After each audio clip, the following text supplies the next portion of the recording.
After 17 successful movies in the Marvel Cinematic Universe, you would think Disney would just stay the course and continue using their successful formula. Thanks to determined leadership, a collaborative director, and a powerful story, the 18th film Black Panther was anything but familiar. Join me as I reflect on the picture's many achievements, its cultural significance throughout the world, and the challenges it faced getting onto the big screen. Let's find out what made Black Panther so successful. When you put good people in front of the camera, good people writing, good people directing, it doesn't matter what color they are.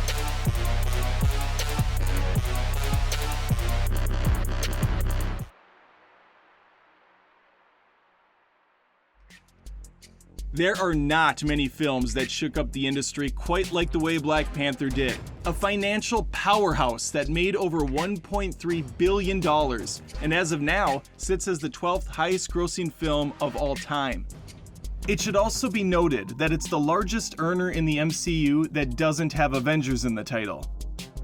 Financial success aside, it was also the first MCU picture to be nominated for both Oscar and Academy Awards. Black Panther ended up taking home Oscars for music, costume, and production design.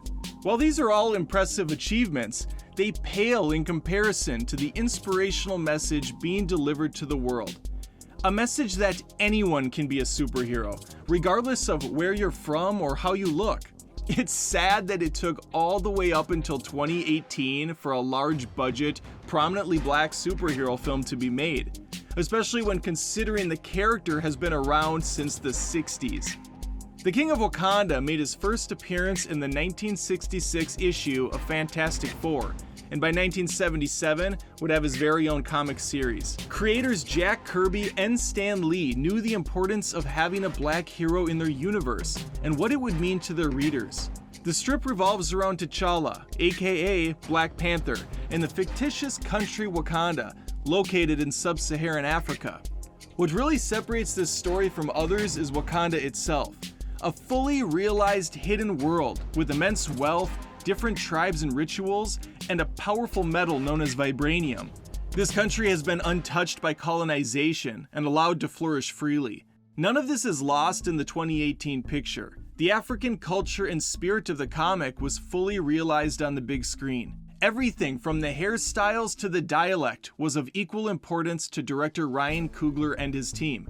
So often in Hollywood, we see the same type of film being made when it has to do with a predominantly black cast. It's usually based around slavery, poverty, or inequality in general. While these stories are important to reflect on, there was a very large outcry for something fresh, something that would be inspiring to audiences both young and new.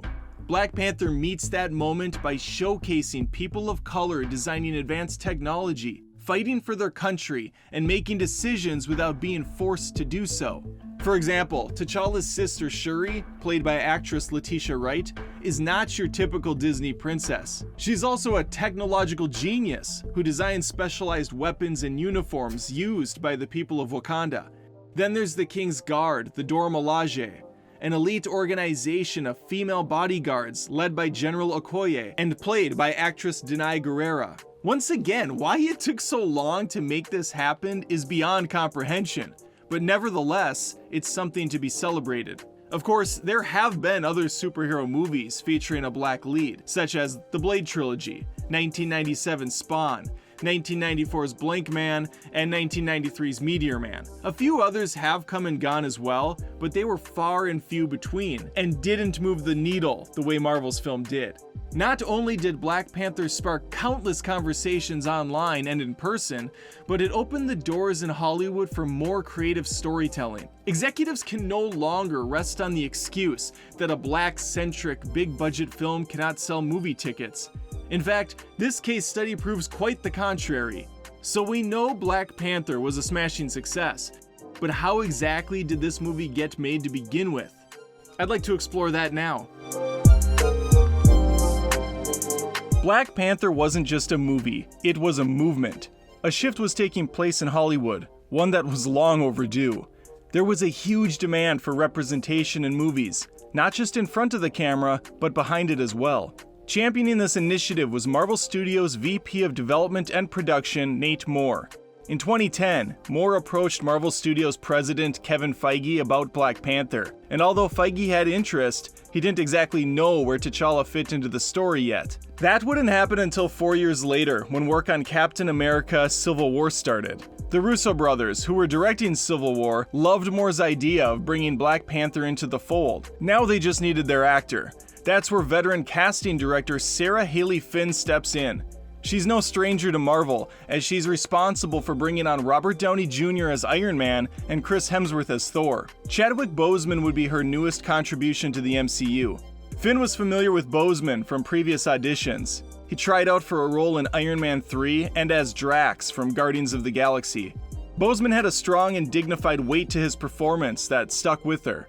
Everyone in the decision-making process was immediately on board with the choice, as they were familiar with his body of work. Audiences loved the new addition to the ever-growing Marvel film roster, and a Black Panther solo film was greenlit. Black Panther himself, ladies and gentlemen, Mr. Chadwick Boseman. With a budget of $200 million, this was a very large gamble that would thankfully pay off in more ways than one. If the movie failed at the box office, it would be used as a scapegoat to further dismiss films of that type. According to Disney CEO Bob Iger, there were people within the company that didn't even want to take a chance at all, claiming that the international box office wouldn't accept a black-led superhero film, an outdated and out-of-touch mindset that has no real backing. With a lead in place and a budget secured, it was time to find a director.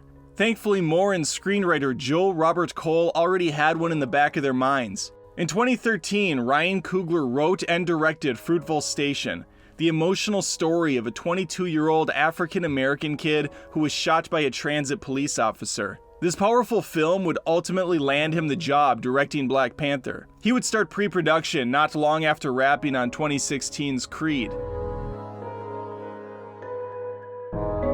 So to recap, we have an untested superhero property with an unconventional cast, a massive budget, and a 29-year-old indie filmmaker at the helm.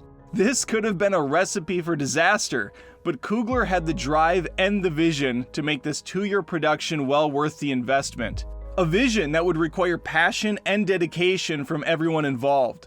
The ambitious script, written by Ryan Coogler and Joe Robert Cole, not only stays true to its comic counterpart, but also takes the subject matter into a more current climate. The script doesn't paint Wakanda's leadership as perfect, nor does it make the villain out to be a one-dimensional adversary. Killmonger, played by Creed star Michael B. Jordan, is about as sympathetic as an antagonist can get. Orphaned as a child and removed from his real home made him angry and resentful to his people. He sees what has become of the world outside his once shielded utopia and does whatever it takes to get back there again. What makes Eric Killmonger such a compelling character is that he's not just driven by revenge. He sees what has happened to his people outside of Wakanda and knows that he will make a better king. A king who will share in the wealth and advanced medical treatments with the rest of the world. This isn't lost on T'Challa either, and by the end of the film, Wakanda slowly starts to open its doors. So in the end, Eric did start to make the change he wanted to. He just wasn't alive to see it. And T'Challa opted for a safer, more diplomatic approach to get there. Oscar-winning makeup designer Joel Harlow makes sure you feel Killmonger's pain by showcasing hundreds of scars along the actor's body. This was no easy feat, as Killmonger would be moving around a lot on top of fighting in water. Harlow's team ended up making around 80 different silicone moldings, each containing around 100 hash marks that would be turned into scars. These were then sculpted to the actor and once placed, blended with makeup. This process took multiple hours each day and required at least 4 people to put pressure on the moldings to get them to stay on. Speaking of adding and removing things, Andy Serkis's character Ulysses Claw required a prosthetic arm after losing his to Ultron in the second Avengers flick. They made a molding of Serkis's arm, and from there were able to build a sleeve with a mannequin quality, one that just happens to double as an arm cannon. Harlow and his team constructed the lightweight, ritualistic masks you see throughout the picture as well, along with the more challenging piercings and lip plates. The plates were actually magnetically attached to a lower dental piece. Makeup was applied to give the illusion that the lip was wrapping around the large disc. There are different tribes within Wakanda, and each represents a distinct look. Coogler turned to his talented production designer, Hannah Beachler, to bring this hidden world to life. The work she put into Black Panther would win her an Academy Award for Best Production Design. She had previously worked with Ryan Coogler on Creed and Fruitvale Station, and like the director, this would be a far greater task to accomplish.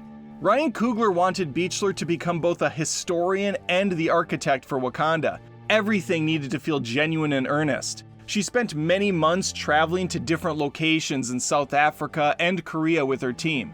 They would take photos of the plant life, the rocks, the mountains, really everything the southern coast had to offer. It was all then cataloged and shared with the art teams back in LA, who would get to work sketching and crafting different buildings and vistas for the Afrofuturistic country.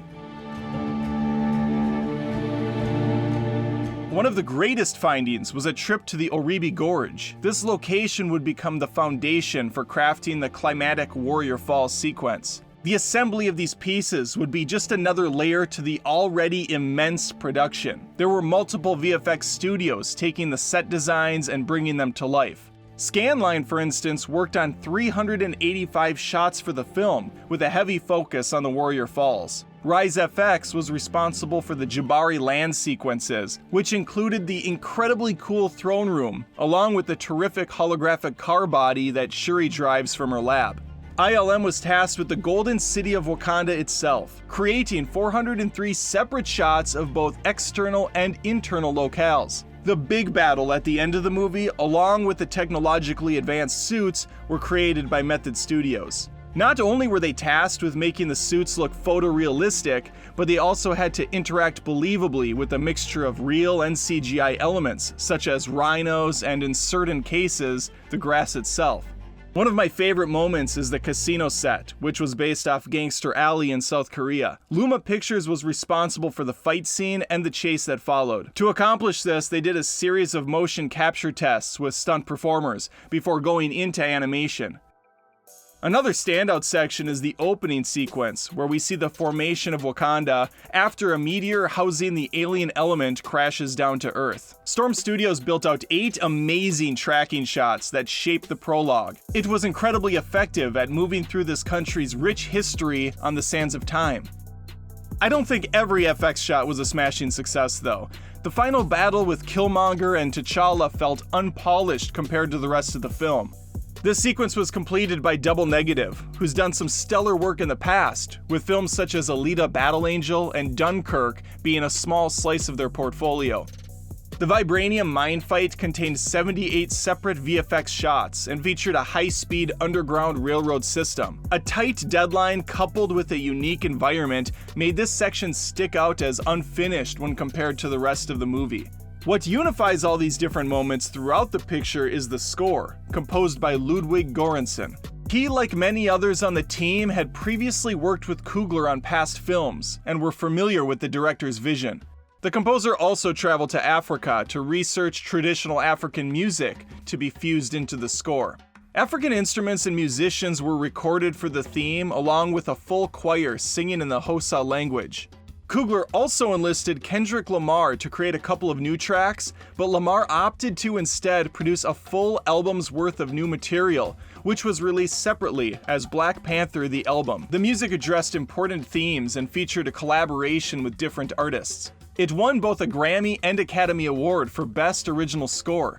It wasn't just the music that was critical to bringing all these pieces together, but also the sounds. Everything revolved around the concept that the vibranium produces acoustic sound waves which can be harnessed. Shuri incorporates sound in Black Panther's suit as a defense mechanism. It's used to move particles around to create a holographic image.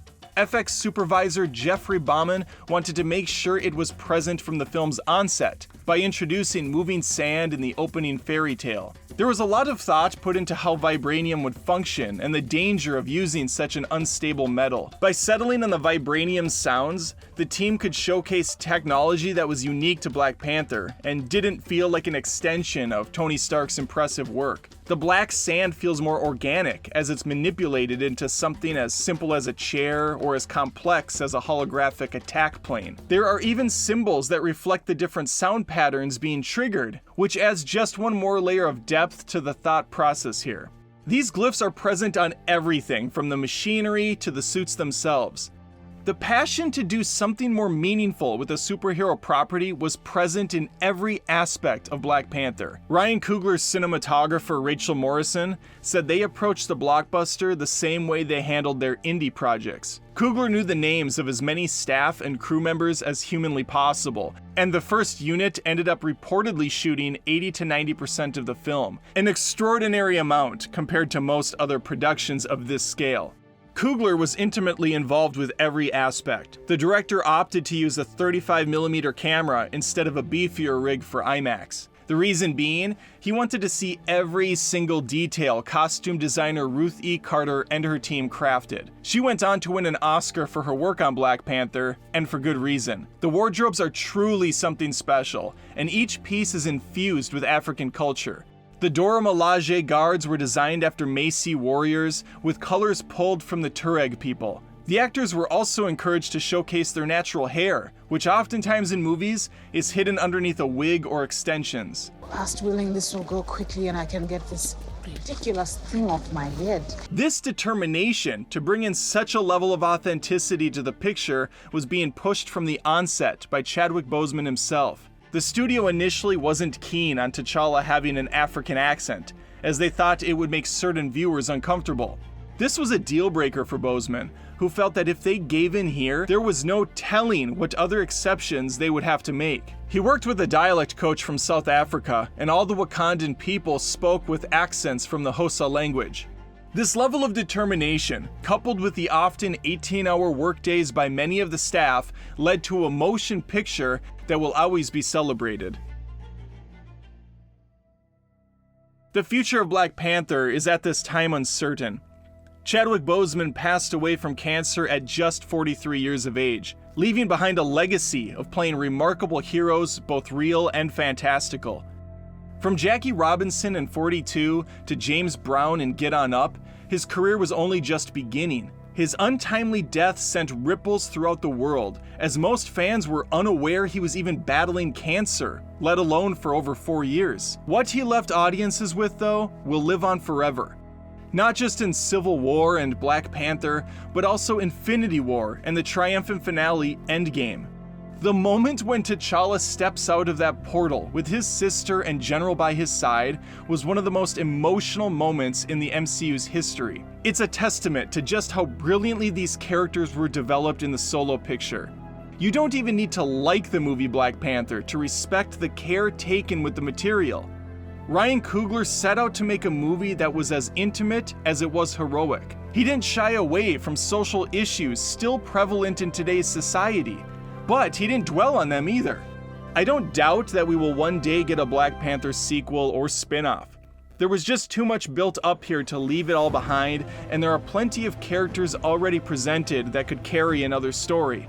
Black Panther proved to studios that moviegoers don't care what accent a hero speaks with, the color of his or her skin, or even if the subject matter challenges their own views. The legacy of Black Panther can be seen every time a kid posts a picture dressed as their favorite character on social media, or reflects on what the movie meant to them on a personal level. In the not too distant future, Chadwick Boseman's hometown of Anderson, South Carolina will have a statue honoring the king himself, as plans are already underway. Yes, financially speaking, the film has more than enticed Hollywood to take notice and stop standing in the way of talented new storytellers. But most importantly, it inspired. And that is what made Black Panther so successful.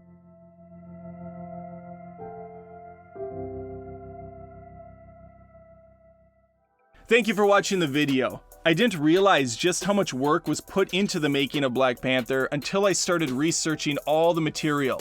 Hopefully you learned a thing or two as well. If you have anything to add to the conversation, feel free to leave a comment. If you enjoyed the video, make sure to subscribe to Screen Rant for future content.